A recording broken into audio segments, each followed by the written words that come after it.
The final observation I want to make on this, because this is where JD Vance is getting hit by some conservatives and right-wingers, I think unfairly and I think unwisely. JD Vance was asked about abortion. This is probably the weakest area for Republicans, not philosophically or ethically, but electorally right now in October of the year of our Lord 2024. And so they were going to hammer Vance on abortion. And JD gave what is, for a conservative Republican, an uncharacteristically subtle and nuanced answer. First of all, Governor, I agree with you. Amber Thurman should still be alive, and there are a lot of people who should still be alive, and I certainly wish that she was. And maybe you're free to disagree with me on this and explain this to me, but as I read the Minnesota law that you signed into law, the statute that you signed into law, it says that a doctor who presides over an abortion where the baby survives, the doctor is under no obligation to provide life-saving care to a baby who survives a botched late-term abortion. That is, I think, whether you're pro-choice or pro-abortion, that is fundamentally barbaric. And that's why I use that word, Nora, is because some of what we've seen, do you want to force Catholic hospitals to perform abortions against their will? Because Kamala Harris has supported suing Catholic nuns to violate their freedom of conscience. We can be a big and diverse country where we respect people's freedom of conscience and make the country more pro-baby and pro-family. Fabulous, fabulous answer here.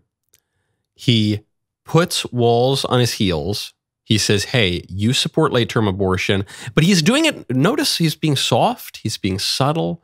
He's being kind. He's being empathetic. He says, correct me if I'm wrong. Maybe I've misinterpreted the law, but seems to me, I, a graduate of Yale Law School and a United States Senator, it seems to me, I'm reading the law here. My job is to write laws and read laws.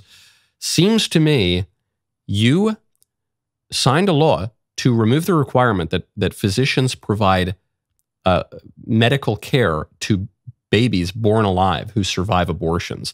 That, Governor, that just strikes me as barbaric. Earlier in his answer, JD's really getting hit for this. He said, look, Republicans need to do a better job of winning people's trust on the abortion issue. Republicans need to do a better job, essentially, of communicating on the abortion issue. I know people who have had abortions, and I know how difficult this is. And I understand that this is a big and diverse country, and California is going to have a different view on abortion than Ohio. And I understand. When asked why he's softened his rhetoric, he gave, I think, a sincere answer, certainly a persuasive answer. He says, because there have been ballot referenda that show you that this is a difficult issue for a lot of people. He even, when he was asked about family policy broadly, he said, look, we're the party that supports growing families. We support mothers. We support fertility treatments. This is another issue. They wanted to hammer JD on a very nuanced, specific issue like in vitro fertilization or something, as opposed to IUI or other, really getting in the weeds on all this. And JD speaks in this broad way, without violating his principles, without violating his integrity. He speaks in this broad way about the broad policy, which is, yes, we want to be caring to people, and we want to have more babies, and we want to grow American families. Go to preborn.com/Knowles. Every year, over 800,000 innocent lives are lost to abortion in America. By the way, that's an outdated number. That was a number about 2 years ago. Today, because of the advent of the abortion pill, it's over 1 million. Over 1 million babies a year. This is a tragedy that should weigh heavily on every American's conscience. But instead of addressing this crisis, the Biden-Harris administration is actively working against those trying to protect the unborn. They are threatening up to 10 years in jail for people defending the defenseless. And as if that weren't chilling enough, we're now seeing Democrat leaders like VP nominee Tim Walz support infanticide, killing the baby after the baby is born. This is the America we're living in, folks, but in the face of moral crisis, there's hope. Here is how $28 can make a real measurable difference for life. Preborn, an organization fighting on the front lines of the pro-life movement to protect and support mothers facing unplanned pregnancies, uses $28 to provide a life-saving ultrasound to a mother considering abortion. When a mother sees her baby through an ultrasound, the chances of her choosing life double. Preborn can't do it without our help. Right now, go to preborn.com/Knowles. For $28, less than the cost of a night out, these days less than the cost of a cup of coffee, depending on where you go, you could potentially save a life. Your tax-deductible donation goes directly for defending the most vulnerable among us.